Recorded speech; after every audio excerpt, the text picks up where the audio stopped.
Bismillahirrahmanirrahim. Assalamualaikum warahmatullahi wabarakatuh.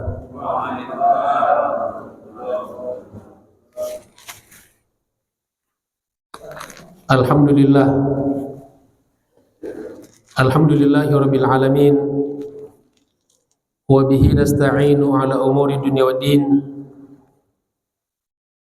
Allahumma salli ala Sayyidina Muhammad al-Fatih lima ughliq al-khatim lima sabaq nasiril haqqi bil haqqi wal hadi ila siratikal mustaqim wa ala alihi wa sahbihi haqqa qadrihi wa miqdarihi al-azim. Subhanaka la ilma lana illa ma 'allamtana innaka antal alimul hakim. Allahumma allimna ma yanfa'una wa anfa'na bima 'allamtana. Rabbana zidna ilman warzuqna fahma. Rabbi shrah li sadri wa yassir li amri wahlul 'uqdatam min lisani yafqahu qawli, amma ba'd. Ma'asyiral muslimin wal muslimat rahimakumullah. Bapak Ibu yang saya hormati, wabil khusus para asatidz, para orang tua, tokoh masyarakat, segenap pengurus DKM Masjid Al-Muhajirin yang kita selalu makmurkan ini, serta saudara-saudaraku, Bapak Ibu jamaah salat subuh dan majelis ta'lim, yang insya Allah semua kita senantiasa dimuliakan, dirahmati dan diberkahi Allah Subhanahu wa ta'ala. Pergi ke pasar di hari Senin, di pasar membeli pisang. Kepada Bapak, Ibu dan hadirin diucapkan selamat datang. Yang pulang selamat tinggal. Ada yang setelah sholat langsung pulang, ada yang bertahan di masjid, ada yang zikirnya setelah sholat Allahumma antas salam, ada yang Allahumma lantas jalan. Alhamdulillah, puji syukur kita panjatkan kepada Allah Subhanahu wa ta'ala. Setelah kita sholat subuh berjamaah, mudah-mudahan Allah terima sholat kita dan ibadah-ibadah kita yang lainnya. Kita terutama yang bertahan di masjid, tentu kita luruskan niat kita. Pertama, kita niatkan untuk i'tikaf. Yang kedua, kita niatkan untuk bersilaturahim.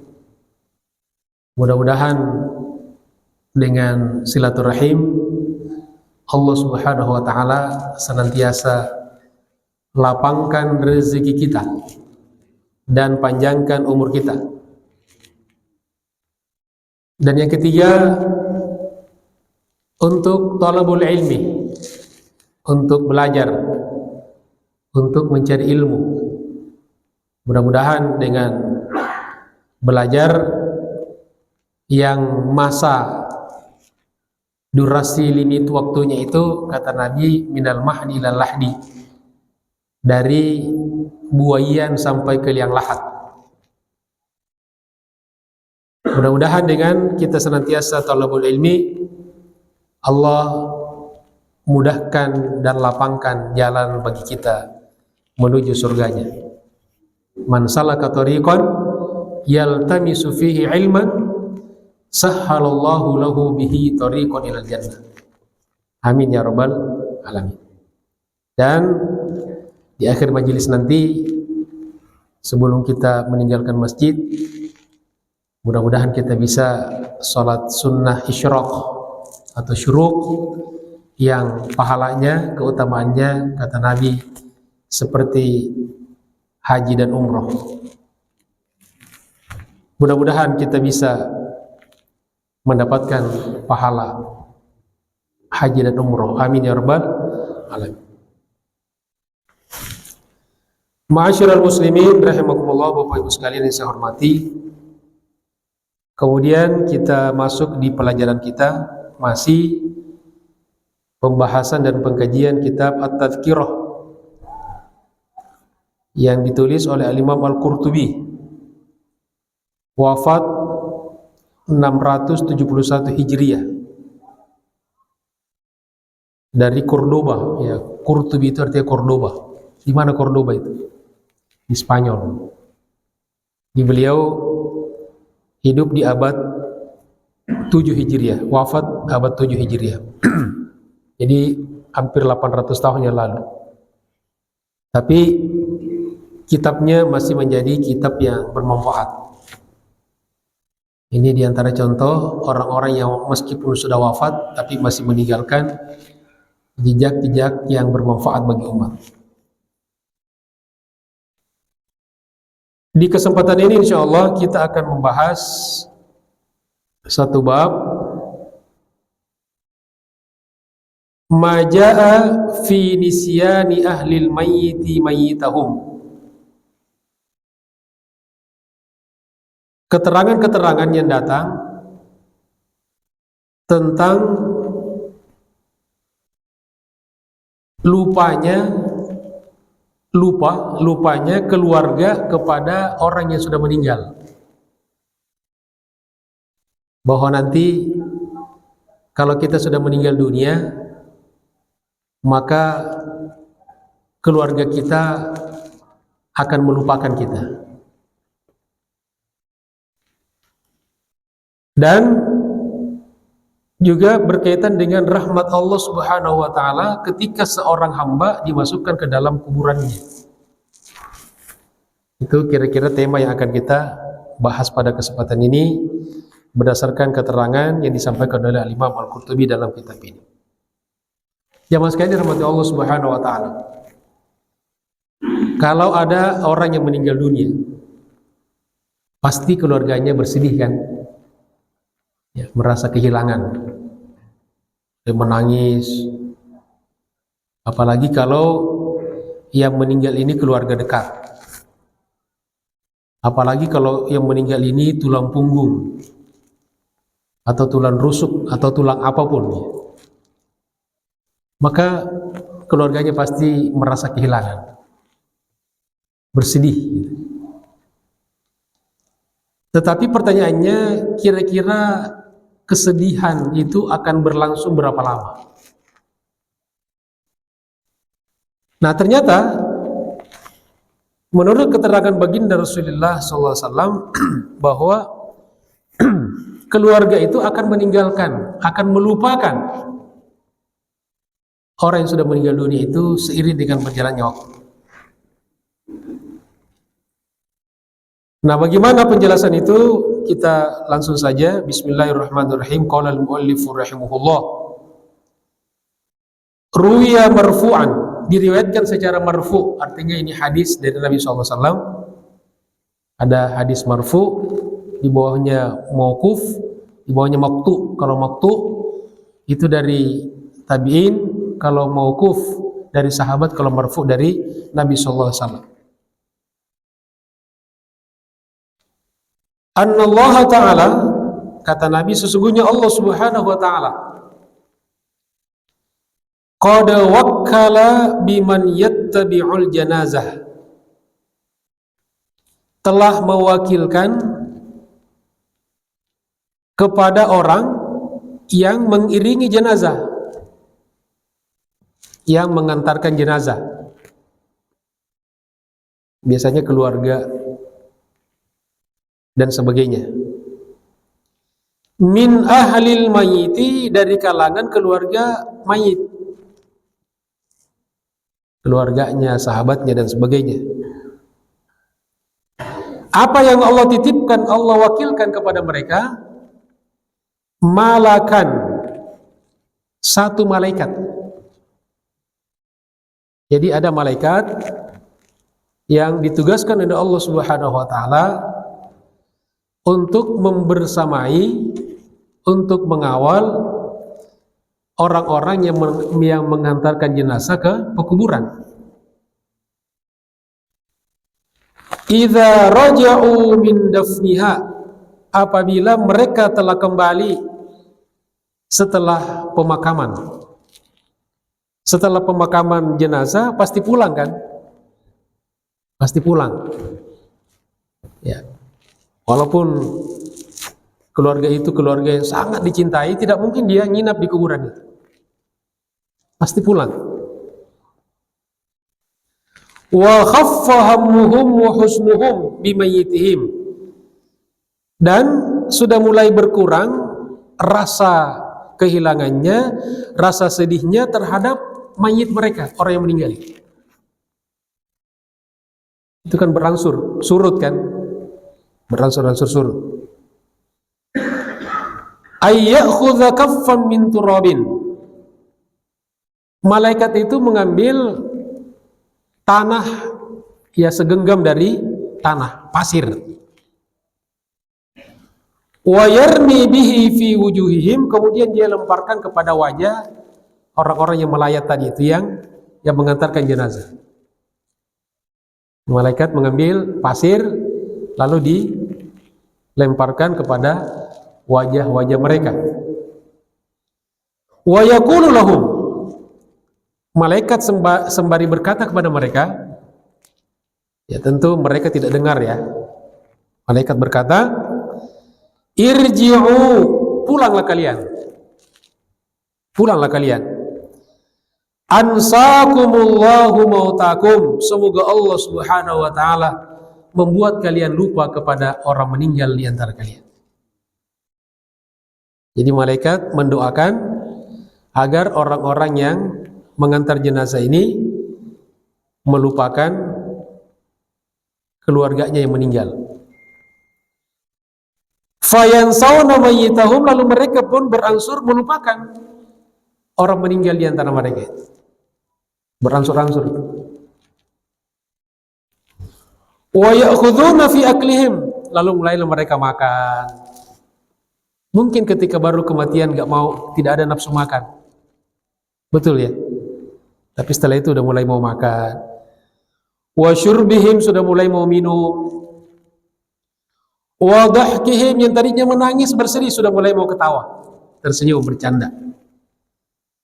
Wa bai'ihim wa syira'ihim, yang tadinya yang pedagang bisnis tutup dulu dagangannya, pokoknya tutup. Lalu berangsur sudah mulai jualan, mulai ke pasar jual beli.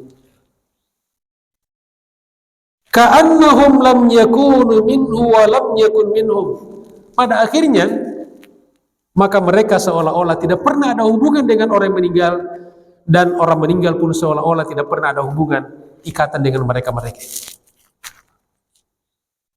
Begitu kan Bapak sekalian? Itu faktanya. Di awal-awal ketika keluarga kita meninggal, kita bersedih, merasa kehilangan. Tapi seiring dengan waktu berangsur-berangsur sampai kita lupakan. Mudah-mudahan di tengah kelupaan keluarga kita itu masih ada yang selalu berdoa untuk kita kalau kita sudah meninggal dunia. Jadi kita juga jangan GR nih, kalau kita meninggal pasti didoakan orang. Padahal doa orang hidup itu sangat bermanfaat bagi orang yang sudah wafat. Tapi apakah semua orang yang hidup akan mendoakan kita? Sampai anak-anak keturunan kita sendiri belum tentu bisa selalu ingat mendoakan kita. Jadi sinilah pentingnya mendidik anak-anak cucu kita dengan pendidikan agama. Kalau mereka tidak belajar agama, apa yang mereka doakan untuk kita nanti? Waruhi anna Allah Ta'ala, diriwayatkan bahwa Allah Subhanahu wa Ta'ala lamma masaha ala dhahri Adam, ketika mengusap punggung Nabi Adam alaihissalam, fastakhraja dzurriyyatahu, lalu dikeluarkanlah cikal bakal keturunan dari punggungnya Nabi Adam alaihissalam. Qalatil malaika, berkatalah malaikat, ya Rabb, ya Allah, ya Tuhan, la tasa'uhumul ard. Mereka nanti kelak tidak akan, bumi tidak akan memuat mereka. Jadi malaikat sudah agak protes. Ya Allah, Allah akan menciptakan keturunan Nabi Adam, bumi tidak akan bisa menampung mereka. Karena banyak ya. Ini dari satu orang Nabi Adam itu sudah berapa miliar tuh. Sekarang penduduk jumlah manusia sekarang berapa? 2 miliaran ya. Ya. Masya Allah. Itu hanya dari satu sumber tuh Nabi Adam. Jadi sudah keluar keturunannya itu miliaran orang. Entah sampai berapa, sampai hari kiamat. Jadi malaikat memprediksi kalau anak cucu ini akan dibiarkan berkembang biak terus, nanti bumi tidak muat. Faqala ta'ala, Allah subhanahu wa ta'ala menjawab, berfirman, inni ja'ilun mautan. Sesungguhnya aku akan menciptakan yang namanya kematian. Jadi adanya kematian itu ada hikmah juga, ada manfaatnya. Coba kita bayangkan jemaah sekalian, andaikan tidak ada kematian, apa yang terjadi jemaah sekalian? Mungkin sekarang kita sudah nggak bisa bergerak. Ya, ada lahir, ada yang meninggal. Begitulah kehidupan. Ada yang datang, ada yang pergi. Faqalatil malaika, lalu malaikat kembali berkata, ya Rabb, ya Tuhan, ya Allah, la yuhanni'uhum al-aish. Mereka tidak akan nyaman dengan kehidupan. Mereka tidak akan menikmati hidup. Faqala, jadi kalau mereka tahu kalau mereka akan mati, pasti mereka tidak nyaman hidupnya. Begitu kata malaikat. Faqala, lalu Allah kembali berkata, berfirman, inni ja'ilun amalan. Sesungguhnya aku akan menciptakan yang namanya angan-angan. Jadi angan-angan ini membuat orang sering lupa pada kematian. Andaikan tidak ada obsesi hidup, tidak ada angan-angan, kalau kata Khairul Anwar, dan aku mau hidup 1000 tahun lagi, itu kan namanya amal, angan-angan. Dan semua kita kalau diandaikan diberikan kertas nih, silakan Bapak Ibu menulis angka umur yang Bapak Ibu mau. Pasti kita masing-masing kita akan menulis yang segede-gedenya. Itu tercermin dalam puisinya Khairul Anwar, dan aku mau hidup 1000 tahun lagi. Meskipun umurnya cuma berapa? Cuma 27 tahun. Beliau kanker paru-paru gara-gara katanya kebanyakan merokok. Ya. Salah satu penyebab. Ya, bukan mati karena merokok. Karena ada juga orang merokok tidak mati. Jadi asbab. Itu analisa dokter ya. Bukan analisa syariah. Jamaah sekalian dirahmati Allah Subhanahu wa taala.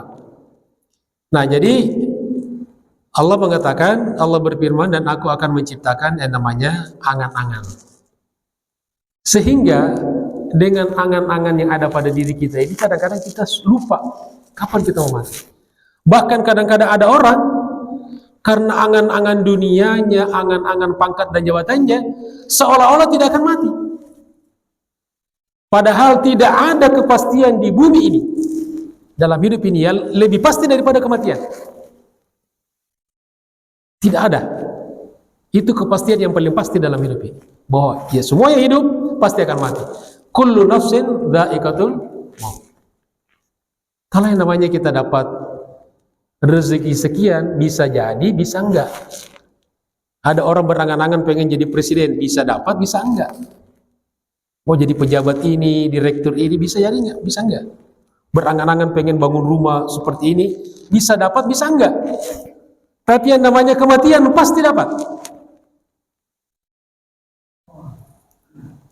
Kemudian fakana tulul amal. Tadi dialog antara Allah dengan malaikat selesai. Lalu kata Al-Qurtubi, fakana tulul amali rahmatun. Fakana tulul amali rahmatan minallahi ta'ala linnas. Maka angan-angan itu, panjangnya angan-angan seseorang, pengen hidup lama, pengen ini, pengen itu, sebetulnya adalah salah satu bentuk rahmat Allah kepada manusia. Ya. Jadi ada manfaatnya juga. Walaupun ada larangannya kan, terlalu berlebihan berangan-angan itu dilarang. Tetapi ada manfaatnya. Apa manfaatnya? Tantazimu bihi asbabu ma'ayishihim. Gara-gara angan-angan itulah manusia bisa mengatur kehidupan-kehidupannya. Bisa menjalani sebab akibat kehidupan. Ya, walaupun kita tahu kita mau mati ini, tapi kan kita masih mau usaha, masih mau bercita-cita kan, masih mau berkarir dan seterusnya. Itu karena ada angan-angan dalam diri kita. Wa tastahkimu lahumul umur, dan urusan-urusan hidupnya masih sesuai dengan hukum-hukum yang berlaku. Masih mau diatur oleh hukum, oleh aturan. Wa yataqawwa bihi sani ala san'i. Orang yang memproduksi juga masih kuat untuk memproduksi sesuatu. Orang yang yang tukang jualan makanan masih mau jual makanan, yang di pabrik masih mau memproduksi produksinya dan sebagainya. Wal 'abidu ala ibadatihi, dan seorang hamba masih mau taat dalam beribadah. Masih ada yang mau ke masjid, masih ramai salat subuhnya, masya Allah. Di sini kira-kira ada berapa soft? Ada 4 soft, 3 soft ya. 3 soft. Yang tinggal paling 1 soft. Ya, karena masing-masing ada urusan. Alhamdulillah, masih ada orang yang ke masjid. Bila dibandingkan dengan jumlah umat Islam di sekeliling masjid, berapa persen yang datang ke masjid sholat? Alhamdulillah. Mungkin yang tidak mau datang ke masjid, mungkin angan-angan hidupnya udah gak ada. Jadi justru orang yang rajin ke masjid, rajin sholat itu, berarti angan-angan hidupnya masih ada. Fahadha amalun mahmudun. Ini adalah, kata beliau, angan-angan yang baik, yang terpuji. Walaula dzalika, andaikan tidak ada angan-angan yang Allah ciptakan dalam diri kita, la tafassakhat azaimun nas, maka niscaya akan rusaklah semangat manusia. Orang tidak bergairah hidupnya lagi. Andaikan kita tahu nih jadwal kematian kita, apa yang terjadi sama sekalian? Hidup nggak nyaman. Orang tidak semangat. Ya, kalau orang tahu ada bocoran jadwal kematiannya, si fulan meninggalnya tanggal sekian, ditanya, pasti saling menanya tuh, kamu kapan? Saya tinggal sebulan, kata. Kamu setahun lagi. Kamu ini sana tuh udah nangis tuh keluarganya, tinggal 1 hari, kan. Hidup ini nggak nyaman, gelisah. Hanya orang sibuk nanya, kapan kamu mati? Kamu mau mati? Ya, maka ini adalah angan-angan yang baik. Karena andaikan tidak ada itu, maka semua orang akan rusak lagi semangatnya. Walam yatimma lahum amalun, dan pasti orang tidak lagi bisa menyempurnakan amalnya. Bagaimana orang bisa khusyuk kalau sudah mau tahu dia matinya tinggal 2 hari, tinggal 3 hari? Ada yang bilang, Pak Ustadz, bagus kalau kita tahu jadwal kematian kita, katanya. Loh, bagusnya di mana? Kalau saya tahu katanya mau mati 2 hari lagi atau 3 hari lagi, maka 3 hari itu akan saya manfaatkan makan sebanyak-banyaknya. Benar. Kira-kira kalau orang sudah tahu matinya 2 hari lagi, 3 hari lagi, kira-kira ada nafsu makan nggak dia? Jangankan 3 hari Pak ya, 1 bulan saja. Mungkin 1 bulan itu udah gak mau makan. Nah, jadi ini orang yang memang pikirannya hanya makanan saja, hawa nafsunya saja. Maka Allah rahasiakan jadwal kematian kita, itu hikmah untuk kita sendiri.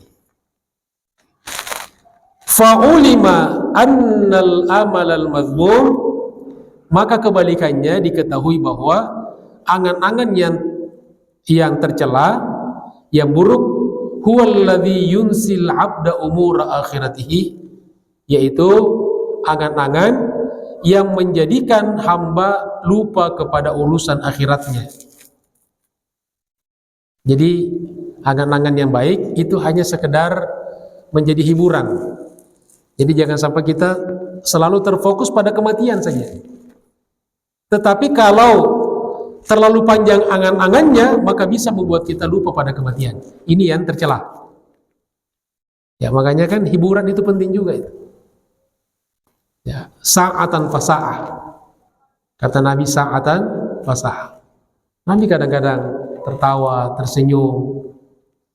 Ada kitab kumpulan hadis-hadis sirah nabawiyah tentang bagaimana canda tawanya Nabi. Dan Nabi sangat humoris. Ya, tidak selalu serius, tapi juga ada canda tawa, ada kelucuan-kelucuan di antara mereka. Itu membuat hidup jadi nyaman, jadi kita jadi betah. Ya, jadi apa namanya, tidak hidup kita menjadi bersemangat. Wa yuksi qalbahu, dan juga tidak membuat hatinya keras. Kalau orang angan-angan dunia terlalu panjang, lupa pada kematian, akhirnya hati jadi keras. Lupa pada ibadah, hati makin keras. Tidak mau menerima nasihat, indikator hati keras. Wa yuthabbituhu 'anil a'mali shalihah, dan membuat dia lalai daripada beramal soleh. Itu adalah angan-angan yang tercela. Jadi angan-angan kalau proporsional hanya sekedar untuk hiburan, selingan, itu positif, itu terpuji. Tapi kalau angan-angan dunianya berlebihan, menjadi negatif, menjadi tercela. Jadi apa indikatornya? Kalau angan-angan dunia itu akan menolong kita ingat akhirat, ya hanya sekedar selingan saja, tapi kita tidak melupakan akhirat, itu positif. Tapi kalau angan-angan dunia kita, cita-cita dunia kita membuat kita lalai kepada kematian, pada akhirat, itu berarti negatif, tercela. Itu saja cara membedakannya. Jadi tidak semua orang misalnya banyak hartanya lalu, oh ini pasti lalai, ini pasti lupa akhirat, belum tentu. Bisa jadi dia orang kaya lebih ingat pada akhirat daripada ada orang yang tidak punya apa-apa, tapi dia lalai dari akhirat. Jamaah sekalian dirahmati Allah Subhanahu wa taala, lanjut, wa kana al-Hasanul Basri radhiyallahu anhu. Dan adalah Al-Hasan Al-Basri, beliau adalah tabi'in, wafat 110 Hijriah. Yaqulu, berkata, ini termasuk generasi ulama salaf ya. Jadi generasi salaf itu yang hidup 300 tahun pertama. Ada generasi sahabat, tabi'in, tabi'in. Itu namanya generasi salafus soleh. Apa kata beliau? Al-ghaflatu wal amalu ni'matani 'azimatani ala ibni Adam. Kelalaian dan obsesi, angan-angan, merupakan 2 nikmat yang besar yang diberikan Allah Subhanahu wa taala kepada anak cucu Nabi Adam, kepada kita manusia. Jadi kata Al-Hasan Basri, lalai itu masih ada nilai nikmatnya. Ya, lalai memang secara umum kan nggak boleh kita lalai. Tapi ternyata lalai itu juga ada positifnya, bahkan merupakan salah satu nikmat. Kenapa? Walaulahuma, andaikan tidak ada kelalaian dan angan-angan dalam diri manusia, ma masyal muslimuna fit tariq, maka mungkin orang-orang muslim tidak akan ada yang berani berjalan di jalan. Orang tidak ada gairah hidup lagi. Bapak kok di rumah aja, enggak pergi kerja, ngapain? Udah mau mati. Semua orang hanya menunggu jadwal kematiannya saja. Tidak ada orang olahraga, tidak ada orang yang makan di restoran, tidak ada orang yang rehla. Ngapain gitu? Maka ini adalah nikmat. Wa ta'attalatil asbabu ala ahliha, dan sebab akibat kehidupan ini sudah tidak berlaku lagi, rusak. Kan orang mau belajar, kalau mau dapat ilmu belajar, ya kan? Ini sudah nggak berlaku sebab akibat nih. Kalau orang mau punya keturunan, menikah, berumah tangga, nggak berlaku lagi, rusak semuanya itu. Kenapa? Orang semua fokus pada kematiannya saja. Ya, buat apa nikah? Tinggal nunggu kematian. Wa adda dzalika ila dararin 'azimin, dan itu semua akan berakibat pada madarat yang luar biasa. Hidup ini akan rusak. Li'adami man yaqumu bi amri ma'ashihim, karena tidak ada lagi orang yang mau mengerjakan pekerjaannya. Orang tidak ada lagi yang bertani karena dia pikir mau mati. Tidak ada lagi yang berdagang. Loh, Bapak kok nggak berdagang? Ngapain berdagang? Kita kan mau mati. Bapak kok nggak kerja? Ibu kok nggak kerja? Buat apa? Kita kan mau mati. Nah, maka ini diantara hikmahnya, bentuk kenikmatannya Allah hadirkan dalam kehidupan kita ini. Makanya Rabbana, pada akhirnya kita berkata, Rabbana ma khalaqta hadza batilan. Pada akhirnya tidak ada yang Allah ciptakan sia-sia dalam kehidupan kita. Pada akhirnya semuanya ada hikmah dan manfaat. Selesai perkataan Al-Hasan Al-Basri. Kemudian wa kana Mutarrifun ibni Abdillah radhiyallahu anhu. Berkata Mutarrif bin Abdillah, ini juga generasi tabi'in, wafat 95 Hijriah, masih generasi sahabat. Wafat 95 Hijriah. Yaqulu, berkata, lau alimtu waqta ajali, andaikan aku mengetahui jadwal ajalku tiba. Kata beliau, seandainya saya tahu waktu ajalku datang, la khasyitu ala dhahabi aqli, maka saya khawatir aku jadi gila. Ya pasti banyak orang gila, andaikan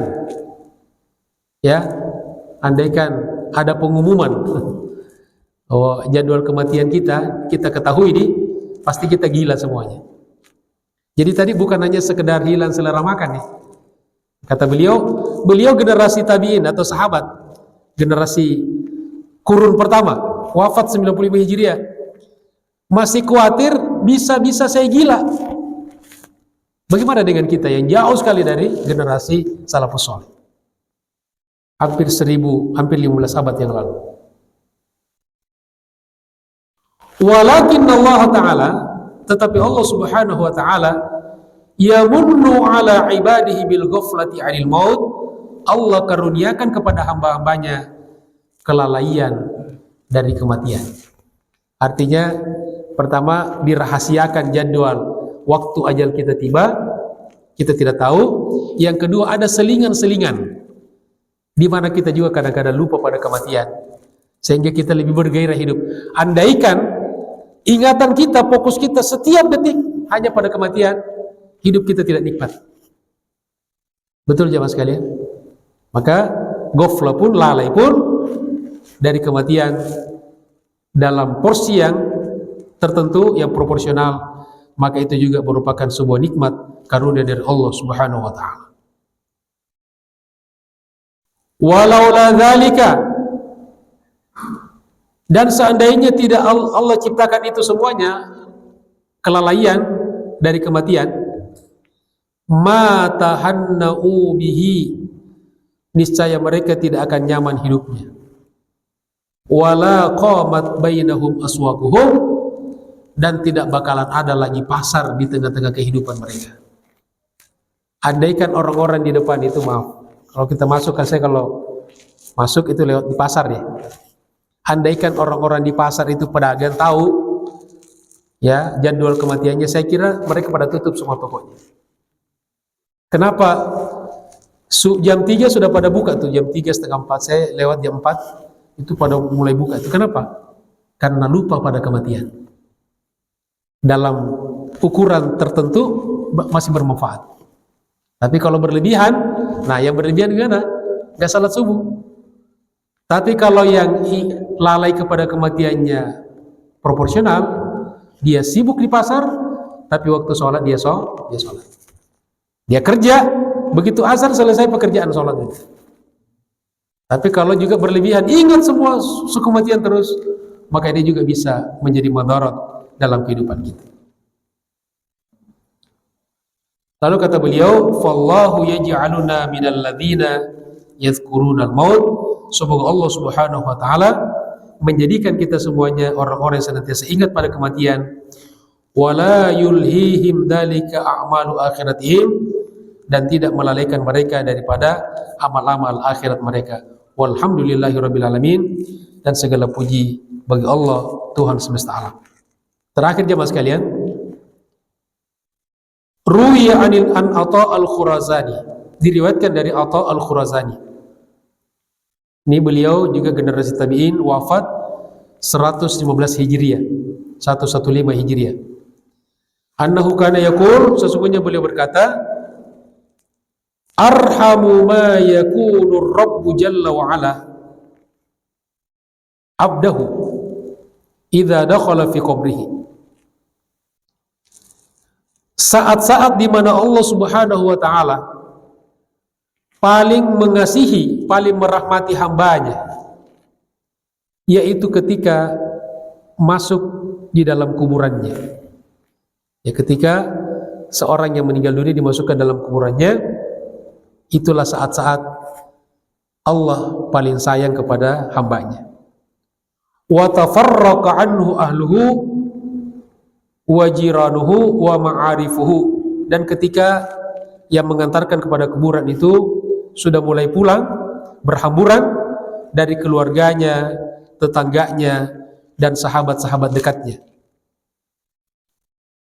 Selesai perkataan Atha. Ya, kenapa jemaah sekalian?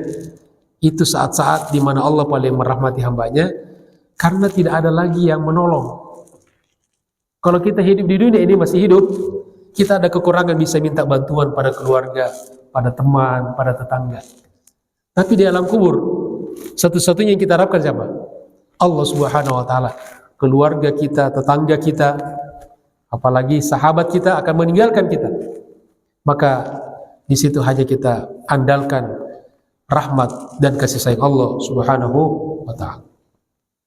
Kemudian, wa kana li Abi Umamah al-Bahili bisyam, dan Umamah al-Bahili di Syam, lahu ibnu akhin, punya ponakan,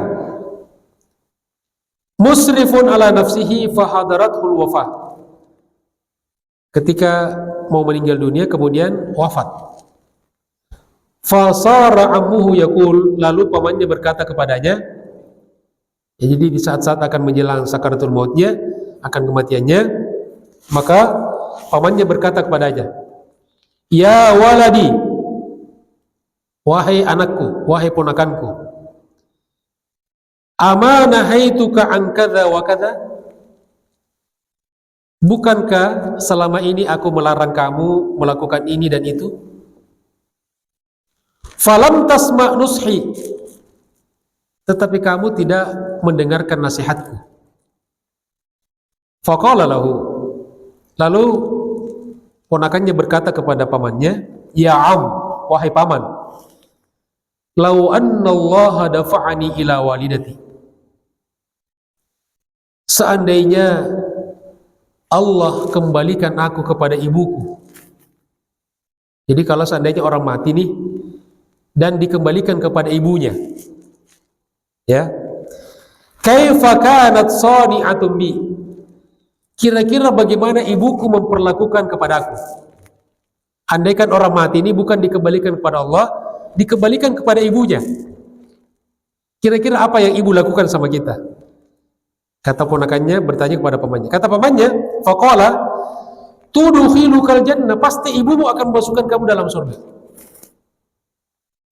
Tidak ada orang, tidak ada ibu yang ingin anaknya masuk neraka. Sejahat-jahat orang tua, terutama ibu, maka pasti dia akan selalu menginginkan yang terbaik untuk anaknya. Jadi kata beliau, andaikan kita mati dikembalikan kepada ibu kita, pasti ibu kita akan memasukkan kita dalam surga. Faqala, lalu dia berkata, Allahu arhamu bi wa min ummi, maka pasti Allah jauh lebih sayang daripada ibuku. Ini dialog paman dengan ponakannya, dua-duanya ulama, jadi enak kan, nyambung. Ya, andaikan kita dikembalikan sama ibu, pasti ibu akan masukkan dalam surga. Nah, sekarang kita dikembalikan bukan kepada siapa-siapa, tapi dikembalikan kepada Allah. Maka kata beliau, Allah jauh lebih sayang daripada kita. Dan salah satu bentuk kasih sayang Allah Subhanahu wa taala, kita diberikan pahala ganjaran yang jauh melebihi daripada amal kita, modal kita. Andaikan kita ini akan masuk surga hanya semata-mata amal kita, tidak akan ada orang yang bisa masuk surga. Tapi kita masuk surga karena cinta dan kasih sayang Allah Subhanahu wa taala kepada kita. Falamma qubida wa dufina, dan tatkala orang tersebut sudah dicabut nyawanya, sudah meninggal dan dikuburkan, nazala ammuhu fi qabrihi, lalu dia masuk dalam kuburannya.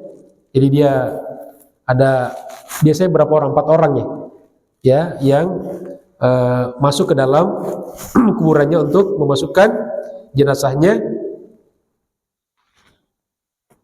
Wadufina nazala ammuhu, masuklah pamannya itu fi qabrihi, ke dalam kuburan ponakannya. Tsumma saha wa fasi'a, tiba-tiba dia berteriak dan panik. Faqila lahu, lalu ditanya, malaka sihta wa fasi'ata, kenapa kamu berteriak dan kenapa kamu kaget? Faqala, lalu dia berkata, ra'aitul qabra, aku melihat kuburannya, di dalam kuburan, qad ittasa'a, menjadi luas. Yang dia lihat, Allah maha berkuasa untuk bisa memperlihatkan kepada manusia apa yang tidak biasa dia lihat.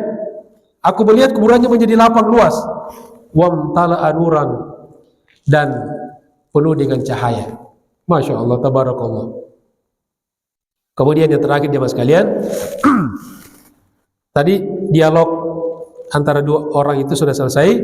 Kemudian wa kana min du'ai Abi Sulaiman ad-Darani, ada seorang generasi tabi'in juga yang bernama Sulaiman ad-Darani, wafat 205 Hijriah, selalu berdoa begini, Allahumma anis fil qabri, ya Allah, jadikan aku nyaman dalam kuburan, jadikan aku mendapatkan sahabat di dalam kuburan. Allahumma anis fil qabri wahdati, ya Allah, jadikan aku tidak kesepian di dalam kesendirianku di kuburan. Wa gurbati, dan kesendirianku.